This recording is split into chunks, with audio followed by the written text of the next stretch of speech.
Our final presenter is Emily Jane Murray from the Florida Public Archaeology Network. Good afternoon, and thanks for everyone sticking it out and hanging out. It's been some great presentations today and yesterday, and great posters last night. Thanks to everyone for organizing it. I'm going to be presenting today on a grant project that we have going, looking at the people of the Guana Peninsula.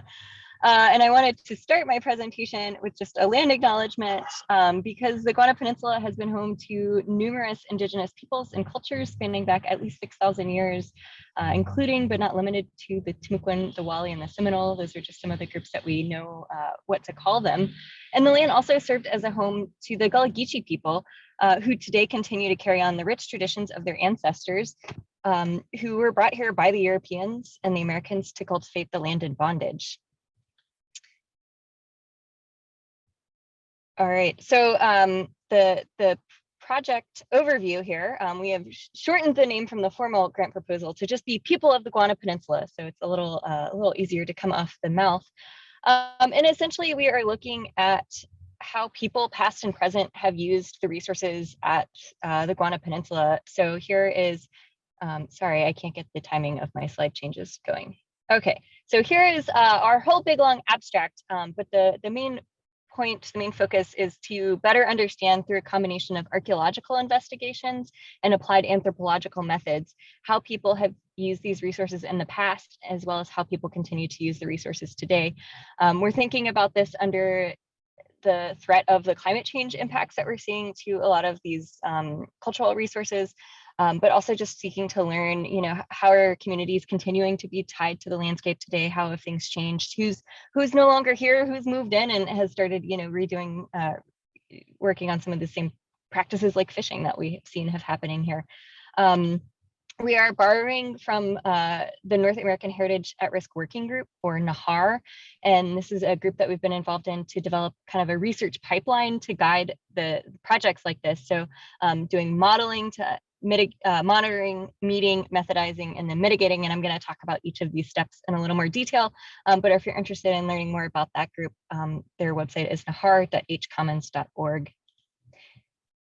And so this is kind of our mind map of the project. It's a little big and far-reaching, but there is, this great through line of understanding people's connection to the peninsula. So going through all the different steps and the different parts, and as I say, I'm going to break them all down individually, but that's it just as a nice overview. So starting with the modeling, you have to know where things are. You have to know how they may be impacted to start to approach some of the management of these resources. So we have our wonderful colleague at Eastern Tennessee University, Dr. Lindsay Cochran, who's going to be working on combining lots of different information about where the archaeological sites are, but also looking at digital elevation models, SLAM modeling, all sorts of things to kind of see how the landscape could change in the future, and she's modeling out to 2100. She's going to try to replicate some of the similar methods that were done in the planning for sea level rise in the Matanzas Basin project. So we kind of have that mirrored information for this northern component as you do for the southern component. She has run into some difficulties, so I don't have fancy models. There were gremlins in her computer coding, but she has started working on just getting some of the basic information in there, looking at the digital elevation models, looking at slope, looking at where the sites are.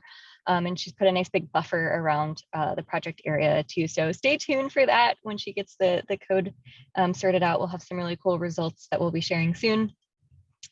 Step 2 is monitoring. So going out and looking at the archaeological sites and kind of ground truthing some of these models, seeing if sites are already being affected, or seeing if some of the models are accurate, essentially. So we're going to use the Heritage Monitoring Scout program, HMS Florida, which we've been doing here for 5 years now. And so we'll continue with that work, but we're going to add to it.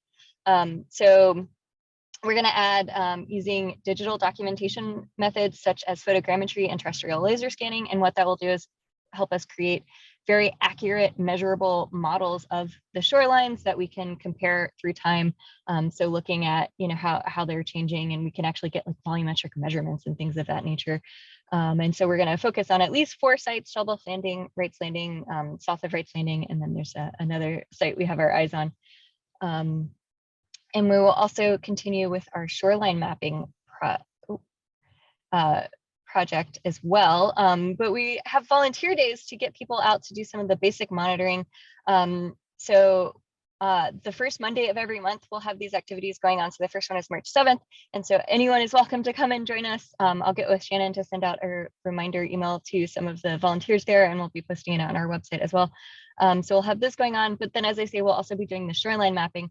And so the week of March 28th and 29th will be volunteer days if you want to come out and help us map the shoreline there. And we'll be able to track changes with a little more accuracy than, oh yeah, I think it moved. That'll give us a nice line on the map of where that erosional edge is. Meeting is the next step, and this is, very important. We definitely want to reach out to the community. We want to hear from you. We want to hear from stakeholders. We want to hear from distant communities. We want to hear from the local community who's interested and invested in the site and the area and the history. And so we're going to have an annual survey that launches every year. And we're kicking off the survey today. I'll have a little more information about that, as well as some different focus groups. We've done community conversations about heritage at risk, kind of focus groups where we sit down and ask people a set of questions. So we'll get some of those scheduled up, and everyone's invited to come and give their thoughts. The survey, you may have seen us passing around little cards last night at the reception, but it's just asking some basic questions about, if you've been to the reserve and what you like to do there, but also, what do you know about the cultural resources? What do you know about the archaeological sites and the heritage there?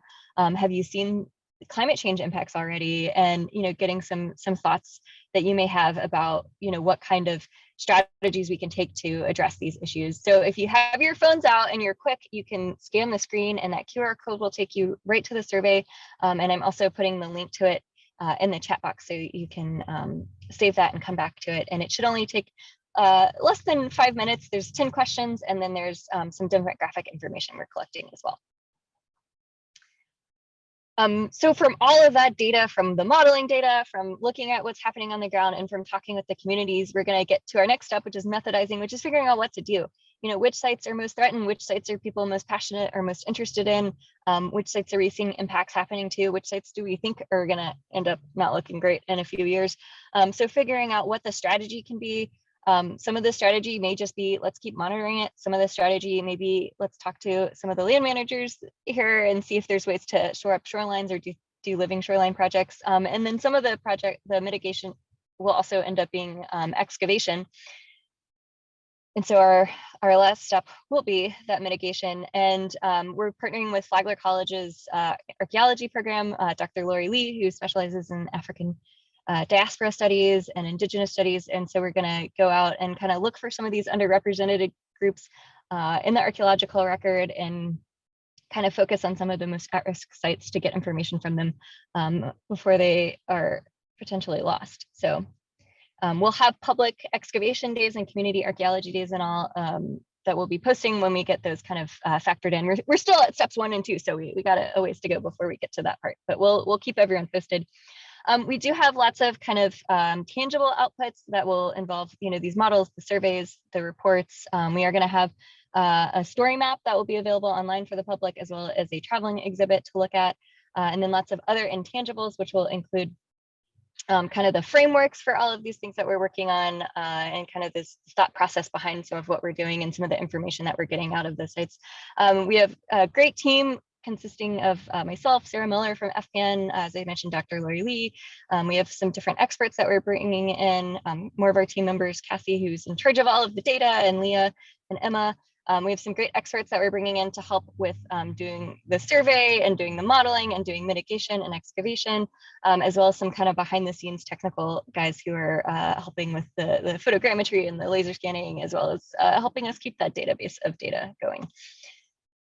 We do have a couple different end users organizations we're working with, the Gullah Geechee Cultural Heritage Corridor Commission, and then Timucuan Ecological and Historic Preserve, as well as Nahar, and then some different kind of stakeholder partners, including the Gullah Geechee Nation, the Seminole Tribe of Florida, and most importantly, you. If you showed up today, you were invested in this this project, and you're invested in the landscape, and we want to hear from you, and we want to get you involved. And so how can you do that? You can attend a workshop. We'll have HMS Florida events. We'll have these community conversation events. You can volunteer, you can join us for a monitoring day, you can help us with the shoreline mapping, you can come to these community dig days and take the survey. That's step one. You can treat yourself to a nice chocolate or something after you do it as a reward for taking that survey today. And with that, I think I am over my time even, and I appreciate the the extra minute.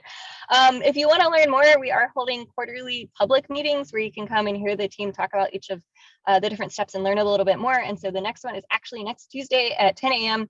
and it will be held via Zoom, and you can get to that information from our website, fban.us. And with that, I can take questions. What type of photogrammetry software do you use for the sites? We use two different softwares. So we've been using Agisoft's Metashape, and I'm just going to give all the pro tips. If you work for an educational institution, you can get that software at a very steep discount, which is nice. And then my colleague really likes Reality Capture, and if you have a .edu email address, you can get that software license for a year for free, which is pretty amazing. And they kind of have different pros and cons. For incorporating the laser scan data, we use a couple of different softwares, but we also use kind of open source things like MeshLab and MeshMixer to kind of do some post-processing and work on cleaning up the models a little once we kind of get them completed. Great. Could you tell us more about the visitor use survey that you were developing? Yeah, so the survey is aimed at getting kind of a quick snapshot of, what people do when they come to the reserve. And then once again, just thinking about if people are familiar with the resources that are there. I think there's some sites that are really well known. Everyone knows about Sanchez Mound, but do people realize, there's these canals from indigo processing, or, historic cemeteries up in the WMA, things like that. So trying to understand, what people may already know, what people may be interested in learning more about. And then also there's a tough question that a lot of archaeologists try to tackle when thinking about, which sites do we prioritize? We can't save all of these sites, thinking about, the huge, there's 11,000 sites that are threatened just in the Southeast alone, from sea level rise, from climate change. And so, we can't go out for all and do something at all of those sites, but trying to tackle, like, how do you prioritize the sites? And we have all sorts of different strategies, but we're really interested in hearing, what do other people think? Do you think it's more important to look at the most at-risk sites or the most significant sites, or, how would you even decide what's most significant? So we're really interested in kind of learning more from the community to see what, what's important to them. Because I can go to Shell Bluff Landing and see the midden and think it's the most important thing, but I know a lot of other folks go out and see the well, and that's the most important thing. So we want to make sure that we're capturing and doing a lot of this work, with the community and with the community in mind. Yes, definitely. Could you also share a little more about the story map that you are developing and how and where it will be shared? Yeah, so the story map will combine all of this data. It's going to be pretty interesting, but we're going to have kind of the mapping and looking at how sea level rise and climate change and all these things will affect the peninsula. We're going to get some of the historic maps in there, and then we'll have maybe different comments from people about what parts of the site they like the most or what they like to do there, and we'll have the scan data, the 3D data there. We're also working on, when we find artifacts on the surface, documenting those in the field. So we'll have some additional models of that nature up there. So it's a big, trying to get all of this information to one place, I know will be a very interesting task. But that we have slated to start working on in the second year, and we'll probably kind of keep adding in some more information through the third year. And so we'll have it October 2024, yeah, it'll be a few years at the end of the 3-year process. So the process 2023, the grant kicked off last October, so it'll be done hopefully in the fall or end of year 2023 when the grant finishes out. So yes, it will definitely be a really neat resource to have as a result of this project. Thank you. Where did you source the digital elevation models of GTM from? I believe we worked with GTM staff and took guidance from them and got, so it was probably whatever they recommended or whatever they had on file. Thank you. There was a question, are the models produced 3D models? I believe Sarah might have tried to answer it in the chat box, but if you would like to expand upon the 3D modeling. Yeah, so you can get different things out of the 3D data. So at its raw form, what you get a lot of times is called a point cloud. And so it's just lots and lots and lots of little points that are assembled, you know, in the shape of whatever you're modeling. So if you're modeling an apple, it'll be like an apple, but it'll be made of lots of like little pixels, lots of little points. And some of that data you can make into the meshed models that are, you know, something you could print, something that is whole. Some of it you can't, you know, so if you have a shoreline with lots of hanging vegetation, when you start trimming things off, it maybe doesn't make as much sense. But you can put any of this information up on Sketchfab. And so that's where a lot of our models already are. And that's where a lot of them will be curated throughout the project. So I can get the link for that in the chat box too, after the question session. Yes, I believe Sarah just added the Sketchfab link to the chat box. If anyone is interested in checking that out. There's a question about the well on the peninsula. What is the current status of the well? It's hanging in there, but it's getting its feet wet with every high tide. We have had some conversations about moving it. I can't tell if my Wi-Fi is stuttering, so I'm going to turn my video off. I apologize. Yeah, I mean, the well's getting its feet wet now at high tide, and yeah, there's been more conversations about trying to move it, and you know, if we can work that into some of this project and some of the archaeology that happens through this project, but I don't think decisions have quite been made, and you know, it's the, you know, I'm not the land manager, so it's ultimately, you know, we are happy to work with the folks at the NER, but yeah, see what we can do. Thank you.